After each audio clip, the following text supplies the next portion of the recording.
Well, buddy, We finally got it together. Thank you to our listeners for a little bit of patience. Things have been, very Christmassy. It is December 29th, 2021. Welcome aboard, everybody. It is the Crushing Iron Podcast. We are episode 542. Yep, Yeah. 542. Did you get anything fun from Santa this year, Mike? Are you asking me that question right now? Yeah, I'm asking After the you. conversation we just had, you're hanging me out to dry, man. I'm hanging you out to dry. Oh, yeah, I got a beautiful Stocking painting. stuffer, maybe some shave gel or, something, a good pair of wool socks. I got, what do you call those things? Gift cards? Oh, dude, gift cards are money. I know. Literally, Yeah, they're like money. Visa gift cards, even better money. Dude, They that is literally like, are money. I know. It's like my family hates it. They're like, what do you want for Christmas? I'm like, gift cards. Like, I don't care to wear. You can give me a 200 gift card at Publix, and I'll be the happiest guy on the planet.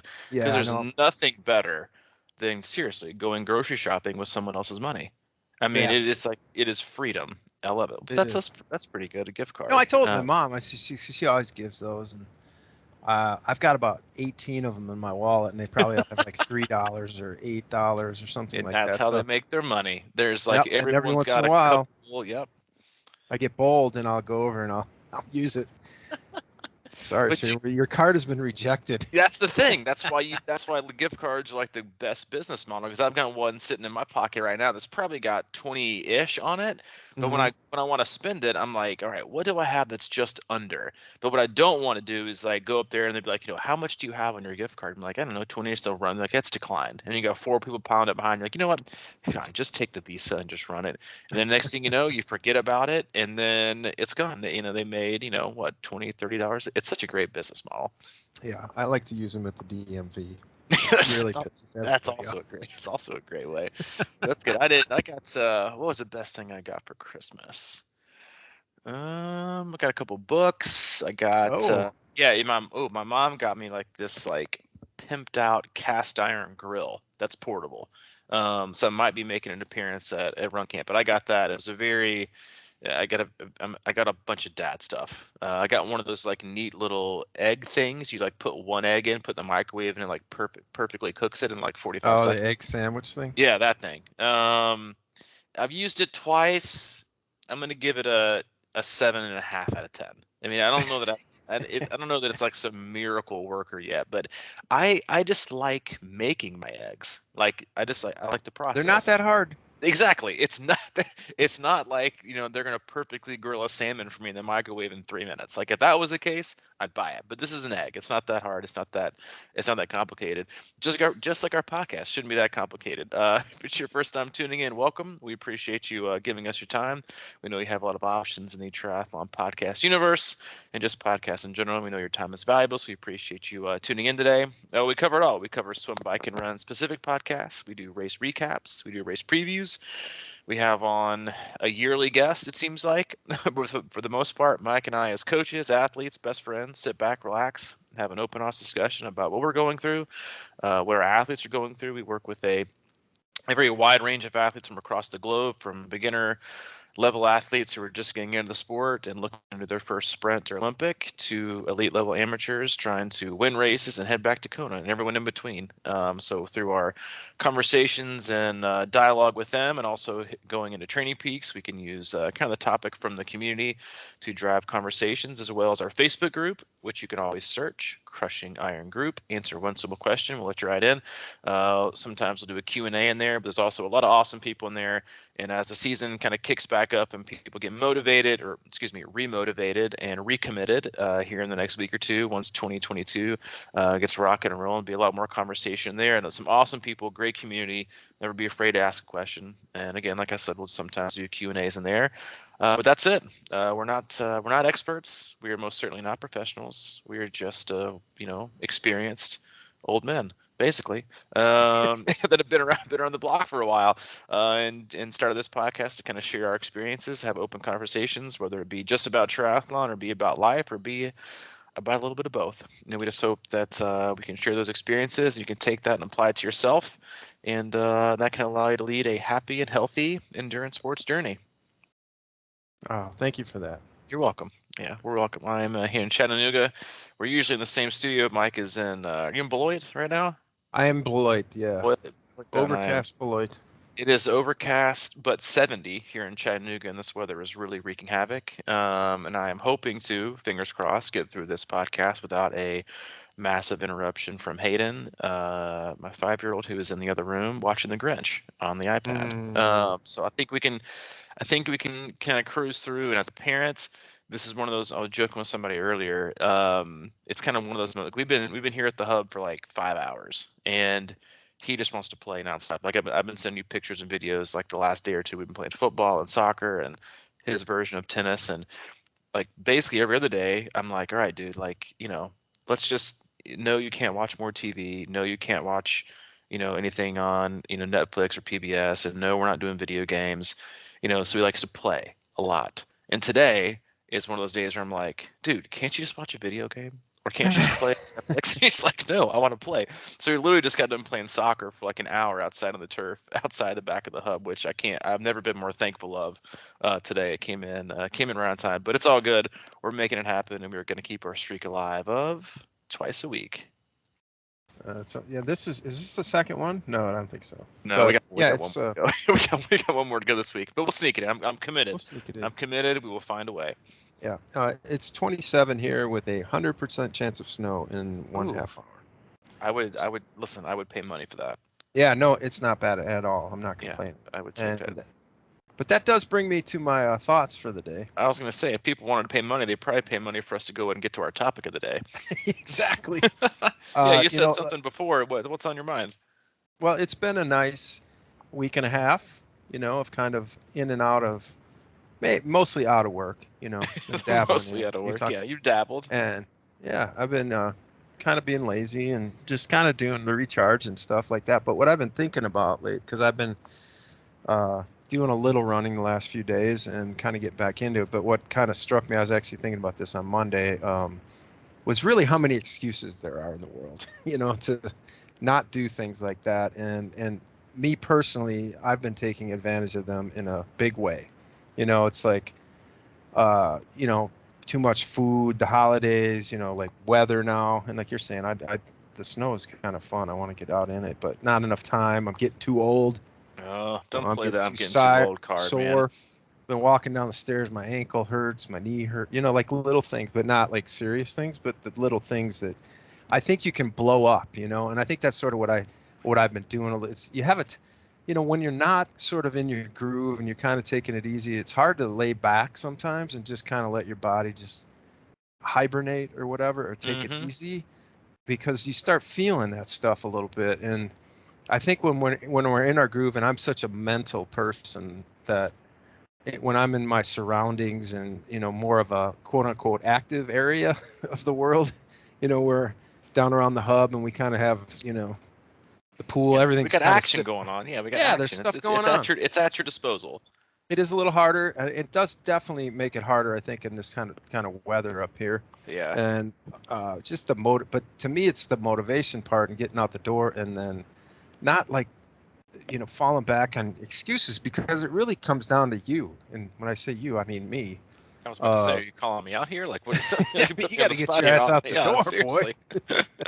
But seriously, though, it's so easy to kind of play the woe is me card, I think, in this world. And especially, I mean, there's been so much shit going on, man, that it's just been easier, I feel like. And now is like you're saying earlier, or you haven't said it actually, we said it before the podcast, but we're coming around the corner here, and I don't want to say time's running out, but time is No, say just it. The time. season is here.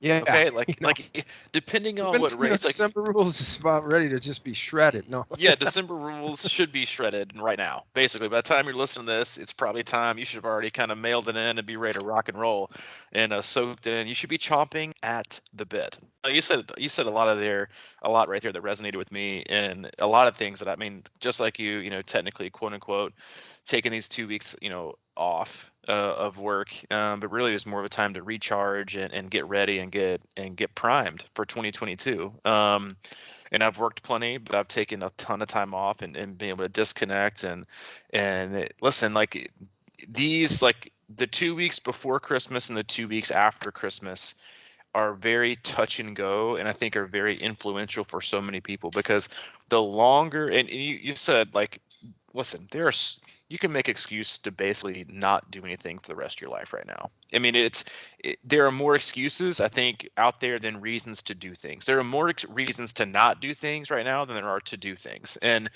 I think that's in the flip side of that is Christmas brings on, and the beginning of the year brings on the spirit of spending, where people have been, lazy or sedentary, or they have taken time to, aggressively recharge, if you will. And like you said, well, I had a long year, and it's good time. This was a great time of year to recharge. It was a great time of year to, not take things so seriously. But as we touched on in a couple other podcasts, is like do something right every day, like still hold on to the greatest asset that you have of an athlete, which is great habits and consistency. And the farther you get away from being consistent and having that habit of just finding a way to do something every day, the harder it is to get back. And the more excuses you're going to allow yourself to get into when it comes time to get into it. And that's going to lead to what a lot of people do is jump starting their fitness or their consistency or their routine or their motivation with the almighty dollar.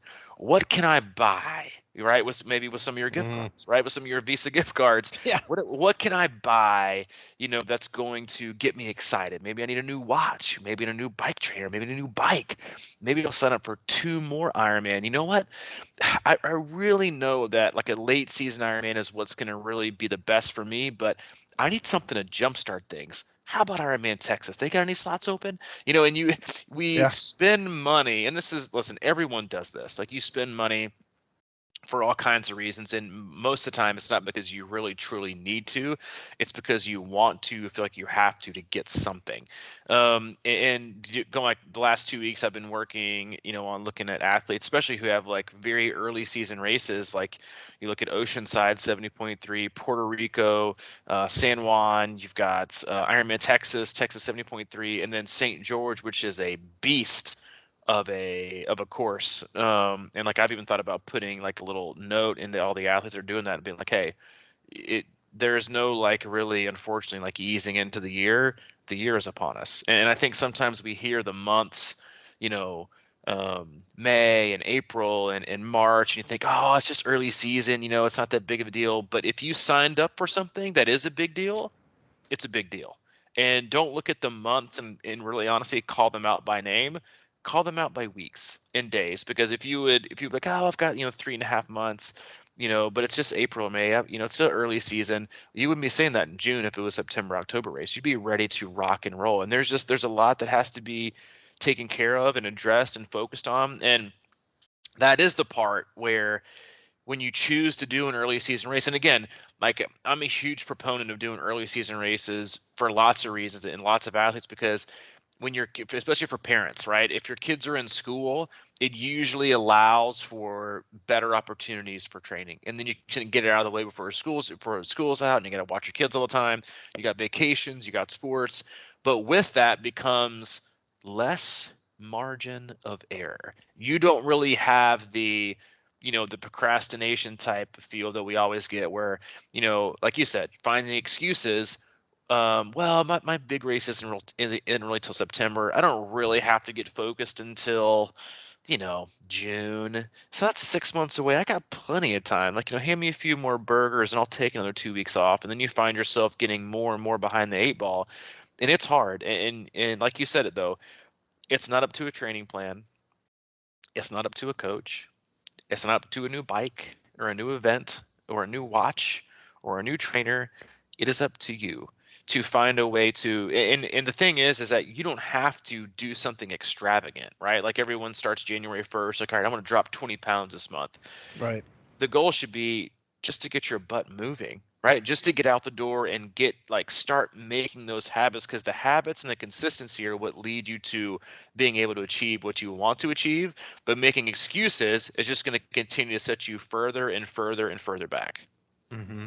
Yeah, because you got two types of people that have been kind of consistent through all this, and they're about ready to turn it up a notch. But if you're getting in it, a little slower, maybe like somebody like me, you got to kind of take it in stride and do the things just to sort of build the habit. And I'm not worried because, if you've been doing the sport a lot, and even if you did take a couple months off and everything, things come back. You just have to be patient with it, and it comes back relatively quickly. I think it's just a hard transition again. We talk about transitions all the time in life and racing and whatever, but it's everything's sort of a transition. So it's like, are we going from the couch to back into training? And it's just going to take a little while to kind of get your feet back under you, and it's just weird sometimes. I think I can say this because I obviously, I mean, I'm probably on the older scale of things in this sport, but I know that, it's like I said earlier. I just want to point out because I think it's so easy for people when they get older to sort of start really giving credibility to, little pains and things like that. But I think there's a way through it, and I think that once we kind of get going through that and treat our body the right way and in eating better and just moving, but so much of it is mental. It's unbelievable to me. I mean, I of course I'm only speaking for myself, but I think you would agree that it's real easy to get bogged down in little pains and things like that and let them kind of run your show, so to speak. And if you haven't been doing a lot and you're getting back into it, don't, I don't like to dwell on those kind of things. My thing is always sort of like, just, it's sort of that positive mentality, right? And I think that's one thing it's been very difficult to keep over the last couple of years for a lot of us. And um, I just, I think it's so much important. It's so important that we kind of drive through it and just sort of let it go. Yeah, I there know, you know, there's two things right there that I was thinking about earlier. One is know who you are and know who you really were last year, right? Like everybody hears off season, they think, oh, I definitely need like some time to like listen. If you didn't do shit last year, you don't really need much, right? Like it's not maybe it's you generally used to, even with our team, like we implement December rules. It's like you still have the opportunity to basically work out every single day of the month except for 6, right? Which is, to be honest with you, more consistent than 90% of triathletes because they probably take off 30% of the month. So like you still have time, but it's like know who you are, but also know what your weaknesses were last year. If your weaknesses were your diet or taking extended periods of time off, maybe, and or like things that usually lead to like a cascading avalanche effect of more time off, right? Like people who there's a lot of similarities in training and in diet, where like if you know that crash dieting usually leads to quick weight drop, but then also massive self-sabotage and weight gain afterwards because you can't do it sustainably, then stop crash dieting, right? Like, but we always go back and think we can then do it better, do it right, and it'll change things. The other thing you said, which triathletes are famous for, and is what I call prisoner of the moment syndrome. It is, I am ready for 3 Ironman today, and then the next day it's, I should retire. There is no happy medium, right? Like you're gonna talk about this all the time. Like triathletes really struggle with living in the gray. And you and I, for the most part, in lots of things, like we kind of hang out in the gray. Like, it's in the world right now is like 100% black and white and right and wrong and all kinds of things. And it's that syndrome of like, I need to quit or I need to do it all. And mm, a lot of times what you really need to do is just take 48 hours and think about it. Think what you really want to do next year and don't be a maybe I just don't have it this year, like in January, if you're having a hard time kind of getting things going, don't be like, what, maybe this just isn't my year. Hello, it's January, right? Like figure it out. Like and I think a lot of the athletes do this, like, well, I was planning an early season race and I think it's not going to work out because I didn't hit my first week of training in January, so I think I should defer.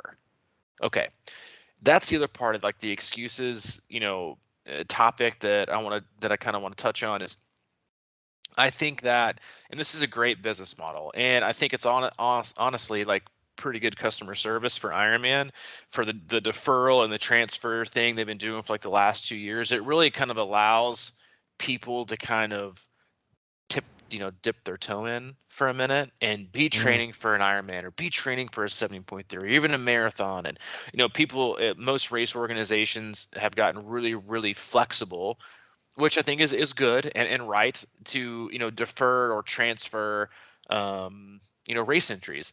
But what I think we're missing, and what I think a lot of athletes need, is pressure. You, my co-host Mike Girali, you are the Hmm. king of I need pressure, right? I need this race to be close for me to really, really get myself dialed in. And now most athletes, like, they can undulate from not going all in to kind of like, "Ah, I'll just defer to next year. I'll just defer." I'm like, wasn't the point of this to grow, right, and to hold ourselves accountable and to do things and to progress and to try to find a way to get things done no matter what? And so what I think it's allowed us is, like, it allowed us to have the excuse to defer transfer no matter what. And it kind of it kind of puts the fuel in the fire of that, well, I'm not really quite ready yet, There's right? always a back door. There's always a back door. It's like, oh, well, I'm not quite ready yet. I'll just defer to the next race, or I'll just do another one. It's like you're rarely, rarely ever going to feel like you're about to rip off the greatest race of your life. Like, but it's about experience and it's about growth and it's about figuring out a way to get it done. Right? It's Hmm. about, what do I need to do to get it done? Like, it should be that. And listen, it doesn't have to be pretty. You just have to get it done. And I think that's, like, I think most everyone is in for a rude awakening when they come back and they kick things back off, in January. But the thing is don't expect to be perfect. Don't expect to get all your fitness back at once. But the pattern shouldn't be get my fitness back. The pattern should be stop making excuses. The pattern should be it's no longer last year. It's no longer off season. The pattern should be let's get the job done. Let's figure Hmm. it out. Let's be consistent. This is what I knew I wasn't last year. I knew I wasn't consistent. I knew I should have gone to the pool more and I didn't. I knew I should have done more sessions like you told me to earlier in the year, but I didn't. So guess what? Now is the time to correct those, right? Recognize and look back on the year. What did you do good at? That's what, like, when athletes, come to us, like, hey, I really think I want to do this, this, this, and this, and this next year. All right, well, let's take a stroll back down memory lane, and let's look at what we really thought you were really, really good at and what we see as room for improvement.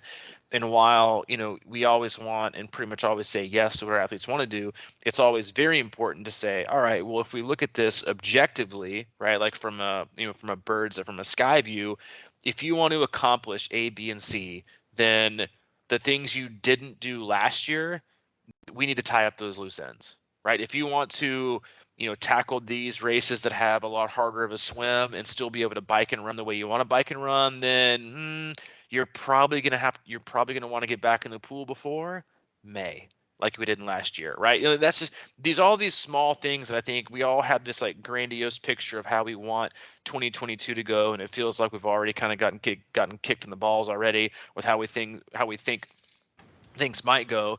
And if the last 2 years have taught us anything, it's that you just can't plan, right? You just can't plan for pretty much anything. You have to be able to um, really just keep things at its core, just kind of like doing your best to figure it out. But the thing is, if you know what you need to figure out, if you know what you need to do better, then start there, because those aren't things that are results based, right? They're process based, quote unquote goals or things you want to achieve this year. There are things that aren't surrounded by a 5K time or a PR of a half marathon. It's about, all right, my first month of training in January, I'm only going to try and take one day off a week. Don't shoot for the moon, right? It's like, start with things that are attainable. And the biggest thing is start with not making excuses. One of the a favorite tagline, I guess, or a quote that we used in a couple of podcasts ago was, practice not quitting. And Hmm. for January, the motto should be practice not making excuses.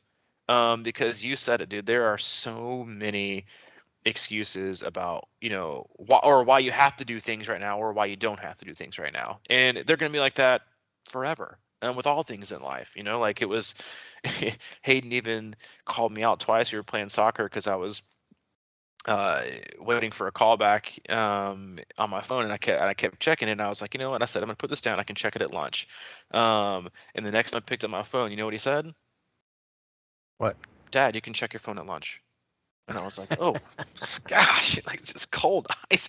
And then I put it away, and then 10 minutes later I pulled it out of my pocket again before he looked at it. You know what he said? Dad, Mm-hmm. lunch. And I was like, Jesus Christ, dude, like you're relentless today. But it's true. But it's like we're always gonna have this pull and tug both ways, right? And I think, and there's so much, chaos and things going on, and there always will be, right? Like this isn't new, right? It's just like, what's the main chaotic, disruptible thing that we have right now? All of our life, big or small, we all have things that are going to distract us, right? We're always going to have opportunities for excuses. We're always going to have opportunities to say yes and opportunities to say no.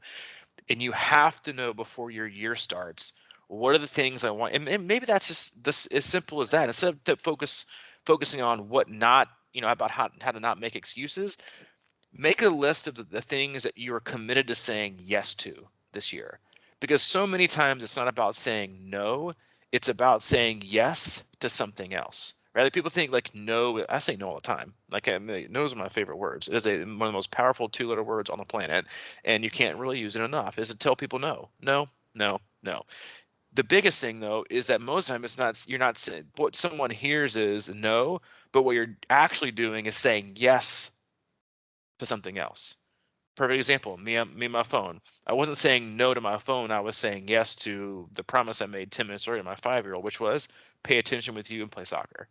So it Mm-hmm. wasn't I was saying no, I was saying yes to something more specific, and that to me matters more to me. And I think that's an important thing for everyone to list out when they get out and they start doing these resolutions and goals, and choose the things you are highly and purposefully committed to saying yes to next year. Again, because it's not about, but, and then guess what? Those are going to lead to things you say no to, right? But don't make excuses and find things that you're committed to that are meaningful, that you're committed to saying yes to. Yep, that's good. I feel like that was a little too TED Talkish for me. So I want to apologize. It Uh, did, man. I know. I That felt was like like, yeah, it was right out of a script. I felt like the Danny DeVito version of Tony Robbins when he was 6. I don't usually like that spiel, but it's true. It's like, and it's Yeah. just Commit to it's saying not. yes. Yeah, Now, just seriously commit now, to but saying you, yes to things you're committed to. yeah. Now you pointed out that I like to create pressure situations, and that is absolutely true. And there's also something though that I do that I probably don't talk about a lot, but it's sort of like, in a nutshell, it's sort of break things into blocks or it's digestible sections of the year or things of that nature. So for me right now, it's just like you're saying, is just kind of put a week together, you know? And like I said, I never really stress about like if I'm going to be ready or any of that kind of stuff. It is what it is sort of to me. And Hmm. I don't like to actually put pressure on myself. Other than like right now I put a marker out there, and for me right now it's run camp, right? So it's in Hmm. February, and I just want to be able to show up there and perform, right? And I'm doing chat 70.3, which is in May, and there's going to be certain uh, targets along the line. And like at this point, I'm not going to say, okay, I need to be at 220 watts by February 30th or something like that. I'm just going to take that as it comes, but like for me, I think that's one of the pressure positions we can put ourselves into with individual workouts. Hmm. And, like if I don't nail a workout or something like that, or if I don't quite have it or whatever, I don't want to force it, right? Especially not early. Exactly. And I think that you have to let things come to you and just, sort of let your body unfold, because some days your body will surprise you and you'll be like, whoa, I didn't see that coming. And that's a good thing.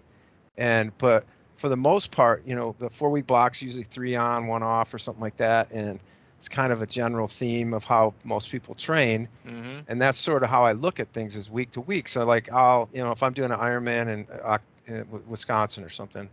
And I'll kind of be thinking, okay, by the end of July, I need to be in the 4 or 5 hour range for rides and swimming for, I like to just sort of ballpark things like that. And if they come naturally, they come naturally. If I'm struggling to get there, whatever, I don't like over obsess about it, but I like to just make sure that this month is setting up next month. And you can break it down to this week. And we always talk about how does today set up tomorrow? Because if you go too hard today and you're too early in the game, you might end up taking a couple of days off or whatever. So it just has to be a natural progression of um, putting pressure on in a way, or at least kind of having something that's out there. I watched my brother and I were just hanging out last night. We were watching that World War II in color. Have you ever seen this thing? Mm-mm. And all I kept thinking about, well, the last one we watched was D-Day, and how you've seen the ships when they pull up Yeah. and people just run out of the boat and they're just running into almost certain death. And like what it takes to get out that door has got to be Seriously. unbelievable. You know what I mean? But I just was starting to think about that in terms of like, man, we're just sitting here. All we got to do is put on tennis shoes and go out and run. And there's really no threat or anything like that. But like the mind games of getting through to the next phase of something, and you're riding along in a boat forever. So, all right, it's time to go. We got to go. And we're just going to go face this. And I think stepping out the door and not having a back door is a good thing. And like you said, if for me, I don't take back doors usually. I just kind of, I'm doing this race, whatever, and it's going to come to me, and I'm going to be in the best shape that I can possibly be in. And that doesn't mean always I'm going to be in my best shape, but it's just going to be something that I'm going to own along the way. Yeah. You just got to own it. You And own what you do and what you don't do, and that's what you get Mhm. on race day, right? And you've always been good at Exactly. that. And I think I like you said about we've put so much. I think that's the other thing is that we live in such a pressure filled world, with expectations and especially like professionally and relationships and all kinds of things. And on social media, it's like it's it's pressure, right? It's we have to live up to and keep up with the Joneses and do this and forget keeping up with the Joneses. We want to annihilate the Joneses. Like we need to surpass them and do those things. It's like the goal should be just one, just to be happy. But with training, is so many athletes get paralyzed by feeling like they're going to fail that their workout becomes a declaration of their incompetence or their professionalism in a way. Like am Mhm. I able to do this? And it, like you said, the hardest thing is just getting out the door. Like it seriously is just putting your running shoes on, is just getting on the bike saddle, is just getting in the pool. That literally is, for most people, the hardest part. Yes, the sets and the workout might be hard, but in terms of overcoming the biggest obstacle is not the main set. It is not the last 20 minutes. It is not the strides at the end of your run. It is just effing getting out the door and finding a way. Because once you do that, it really is game over. And honestly, you should feel like a winner. I mean, you should feel like, because most people, they aren't doing it. They're not getting out of the door. They're Mhm. staying inside. They're not doing things. Like that's just something I'm consistently reminded of the opportunities that we have and the opportunity and the things that we choose to do, that we choose to make time for, and to be able to accomplish, and that we should look at it and be very appreciative of that. Like I was telling Hayden yesterday, because I've been rocking some single parent life the last few days, and yesterday he was kind of whining a little bit because after we had literally played together all day, he asked me to go upstairs and play Legos with him, and I was like, dude, I'm not playing Legos right now. He was like, Mhm. you never play with me, and I was like, he was like typical. He's like, you always say no. I was like, dude, are you for real? I was like, we played football at the hub for like 2 hours. We've played all day. And I was like, you know what? I was like, you need to be thankful that your dad has a job that he can basically do these kinds of things with you when he could be working and answering to somebody else. And you need to be pretty much thankful that we can actually do that. And same thing like with the hub, today I'm like very thankful that we have this place, to come to and to enjoy, or it would have made, our day-to-day stuff, that much harder. But the point I was trying to make to him was that we always find things to complain about, right? Not maybe not a 5-year-old way, like, you never play with me, but like, we don't think and scale back like, well, you know what? Hey, I do play with you a lot, okay, little man. The biggest Mhm. thing was like appreciating the fact that I am able to do that, but at the same time understanding that if I don't keep doing the things that I have been doing the last 4 or 5 or 6 years, then I won't be able to do that anymore. Then I might have to answer to somebody else and wear a coat and tie to work and have a boss. But I think it's just one of those things where you have to know yourself and what you need, and then most importantly, what you don't need. And I think that's like, I think we're advertised 24/7 about things that we really don't need, but we convince ourselves that we do, and that could be an excuse for not getting out the door, or it could be an excuse to get up and move and to be Mm. healthy, right? And to do things that you're capable of doing. Which again, I was like, that's where I was trying to go with the previous conversation. Was like, my mom told me, she was like, you better stay in shape because he's going to run you over in about 2 years. And I was like, I know. So I literally started doing, I haven't done push-ups in like 5 years. And last week at my mom's, we were there for Christmas, I started doing push-ups every other day because I legit feel like if I don't start to get like actually stronger in certain areas, he's going to whip my ass in like two Mhm. years. But it was like that. You know what? I'm glad I'm at least a dad that's in shape enough to be able to do these things and play and not get winded, right? And not be able to keep up with, my kid. But that just goes back to just getting out the door. And so like when you look at your first week of January, don't try to be a hero, but also don't try to be a zero. Hang somewhere in the middle, right? Hang somewhere in the gray, and just look. And the biggest thing is, don't try to go from 0 to 60, right? From nothing to perfection, or from 0% to 100%. If you're just doing 30%, then guess what? 40% next week, that's pretty good. 40% to 50%, that's real good.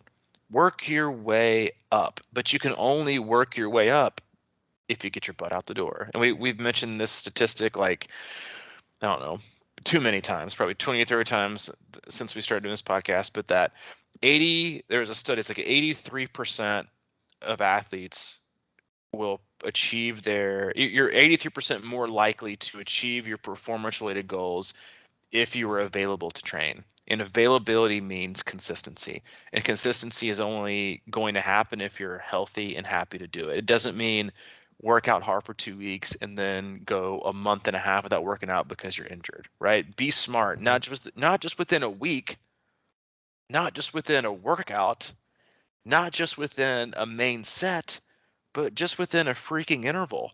Know when to pull back, know when to push forward. Like, use this time of year to learn your body. That is the one of the we've always been, since we started this podcast and since I got into coaching, I've been a huge proponent and believer in knowing your body. Know when it's in good shape, know when it's in bad shape, know when it's feeling great, know when it's not feeling great, know the telltale signs of both, and learn to read it, respect it, and use it. More and more athletes that get into the sport now don't know what it was like back when I started to train, don't know what it was like to like not have access. And again, access to so many things doesn't necessarily mean it's better, right? It just means there's usually more information and more, which for most people learns or it leads to more confusion because they just don't know how to decipher and read the information. It's for me, it's always been in training and in coaching, it's always been science plus what I observe through others that I work with and train, plus my own personal experience. And then I kind of take the three and you mold them all together. And that's how you kind of get the training philosophy that we have. And that's always, kind of undulating and training here and there in specific ways. But know your body and get out the door. But the biggest thing is know your body and respect your body and figure it out. Like when I feel like I'm about to get sick, I'm always more committed to working out than not, which I know sounds like the total polar opposite of what most people tell you to do. But like if I feel like I'm about to get sick, I always can tell if I'm legit fighting off a virus or anything by going out for a run. 30-minute run, boom. And I know almost like basically like 100%, if I am or not, just by going out for run. And my telltale signs, and my heart rate high, is my heart rate low, how do my legs feel, how do my bodies feel, and then the next day, what do? Go out again, 30-minute run, status check. How am I feeling? Am I getting worse? Am I getting better? What do I need to do?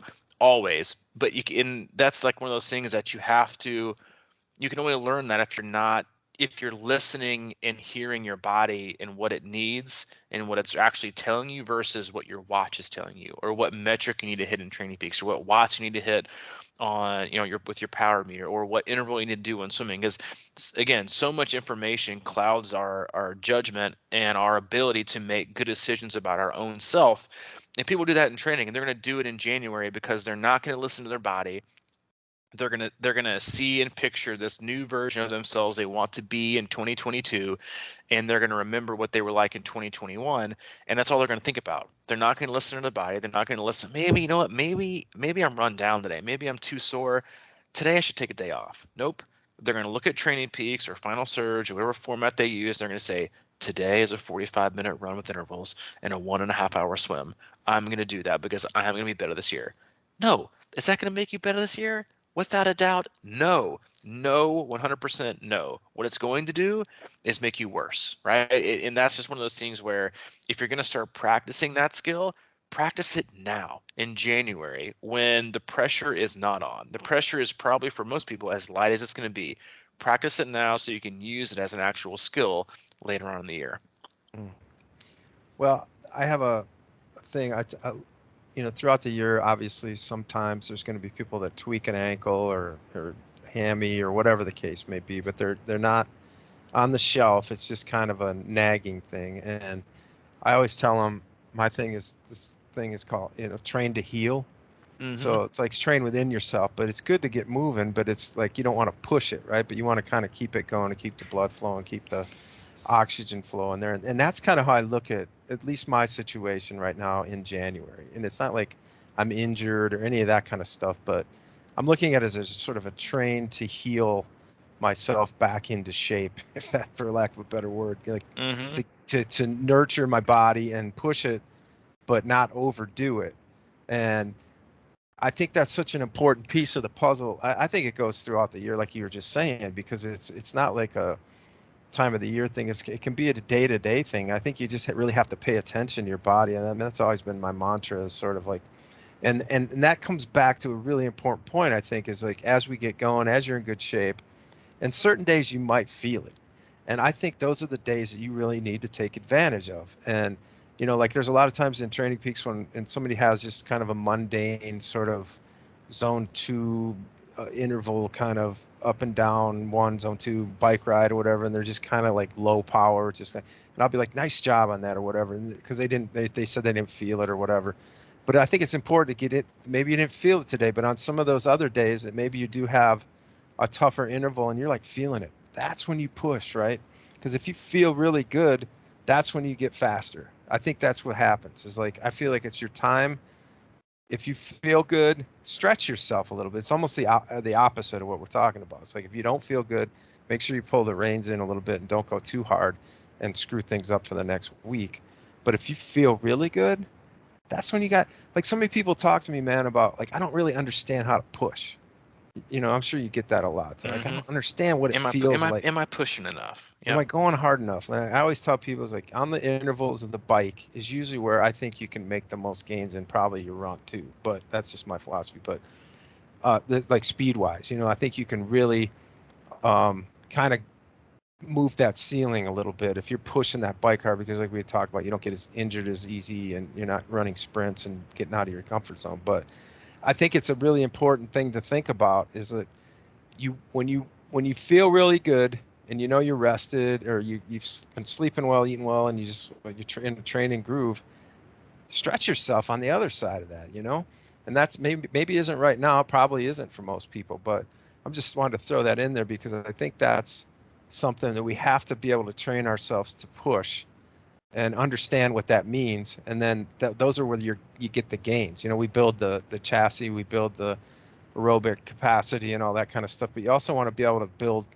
that's like obviously the number one thing most triathletes want to do is be faster, right, or stronger. Mm-hmm. and here's your opportunity. They come up, they pop in out of nowhere. It happens to me in the pool a lot too. Sometimes you just feel like you just want to crush it for a while, and it's a good time to push it and stretch that out a little bit. So that's that know your body thing, man. Know it. Know it. Know it. Like you said, there's a time to push and a time to scale back. And right now is that time to scale back for our podcast today. Yeah, Can't believe we made it. We you made did it it, buddy. through. Hmm. Let's see. Hey, Hayden, the real MVP right here. You have anything to say to the podcast listeners? No? No, he said stop. That's a definite no. He's the real MVP today. That's all we got. We hope you had a amazing and wonderful Christmas. I hope you guys have a wonderful and happy New Year. We'll be coming to you another time this week. Hopefully, still in 2021 for our last podcast of the year. As always, we appreciate you. We love you. Go to our website, c26triathlon.com. It's our one-stop shop for all things coaching, camps, and community. Not sure how the club program is. Probably what, at capacity? Are you still letting some people in there No, with no, no, some yeah, nice emails and friendly givings? yeah. Yeah, I think we got a little more space in the club. All right, Um, so yeah, it's hit actually that still up. open. It's on the website Yeah. still right Okay. now. Good. On So the website, yeah. Click on the again c26triathlon.com. Click on the coaching tab, and then you'll see the club membership options and peruse them. And if you're interested in coaching for next year, we have an awesome stable of coaches. Find the personality that fits you best, and reach out to them and get ready for your best 2022. As always, if you need anything from Mike, he is at crushingiron@gmail.com. If you need anything from me specifically, I'm at c26coach@gmail.com. all right, All right, dude. I'll check you later. back in the group. All right, hang on. See you, buddy. See you.